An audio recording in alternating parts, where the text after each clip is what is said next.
দেশের জনগণের প্রয়োজন নাই। জুলাই সনদ হয়তো কিছু কিছু ব্যক্তি যারা এখানে উপদেষ্টা হয়েছেন, যারা ভবিষ্যতে বাংলাদেশে বসবাস করতে গেলে অনেক প্রশ্নের সম্মুখীন হবেন, তাহলে এই ধরনের এই যে বিদেশ থেকে আমদানি করা কয়েকজন তথাকথিত পণ্ডিত ব্যক্তির পণ্ডিতির মাধ্যমে যে সমাবেশ, যেই সনদ বারবার আমরা দেখতে পাচ্ছি, আমি একদম খুচরো রাজনৈতিক নেতা হিসাবে মনে করি, কর্মী হিসাবে মনে করি, জুলাই সনদ দেশের জনগণের প্রয়োজন নাই। জুলাই সনদ হয়তো কিছু কিছু ব্যক্তি যারা এখানে উপদেষ্টা হয়েছেন, যারা ভবিষ্যতে বাংলাদেশে বসবাস করতে গেলে অনেক প্রশ্নের সম্মুখীন হবেন, তাদের জন্য হয়তো এই জুলাই সনদের প্রয়োজন আছে। বাংলাদেশের প্রয়োজন একটি নির্বাচন যেখানে সুষ্ঠু হবে এবং যেখানে একটা জনগণ একটি প্রতিনিধিদের নির্বাচিত করতে পারবে। আমরা আশা করব আগামীতে একটি জাতীয় সংসদ নির্বাচন সুষ্ঠুভাবে সম্পাদিত হবে। এই নির্বাচনে যারা বিজয়ী হবেন, জনগণের প্রতিনিধি হবেন, তারাই জুলাই সনদকে সমর্থন করবেন। আমার দল বিএনপি জুলাই সনদকে সমর্থন করেছে, আমরাও এটি সমর্থন করতে বাধ্য। কিন্তু এটার মধ্যে এমন এমন জিনিস ঢুকাবেন না যেটি নিয়ে আগে আলোচনা হয় নাই, ঐক্যমত কমিশনের মিটিংয়ে আলোচনা হয় নাই, সেসব জিনিসও চূড়ান্ত খসড়ার মধ্যে আমাদের সাথে দেওয়া হয়েছে, যেটি মহাসচিব একটু পরে আপনাদেরকে বলবেন।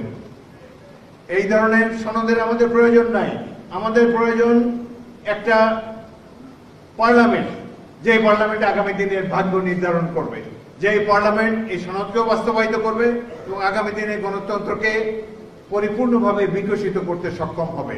তাহলে এই ধরনের এই যে বিদেশ থেকে আমদানি করা কয়েকজন তথাকথিত পণ্ডিত ব্যক্তির পণ্ডিতির মাধ্যমে যে সমাবেশ, যেই সনদ বারবার আমরা দেখতে পাচ্ছি, সনদের কোনো প্রয়োজন নাই। প্রয়োজন একটি প্রতিনিধিত্বশীল জাতীয় সংসদ, সত্যিকারের জন্য প্রতিনিধি, যারা আগামী দিনে বাংলাদেশের ভাগ্য গড়ে তুলবে, তারা নির্ধারণ করবে আগামী দিনে বাংলাদেশের গতিপথ কি হবে। এমনকি নির্বাচিত যে কয়টি রাজনৈতিক দলের সাথে মিটিং এ ডাকা হয়েছে, এই রাজনৈতিক দলেরও পুরো অধিকার নাই এই দেশের ভবিষ্যৎ নির্ধারণ করার জন্য। তারা সাজেশন দিতে পারেন, সুপারিশ করতে পারেন, কিন্তু এটাকে চূড়ান্ত রূপ দেবেন নির্বাচিত ব্যক্তিরা আগামী জাতীয় সংসদে। এটা আমাদেরকে উপলব্ধি করতে হবে।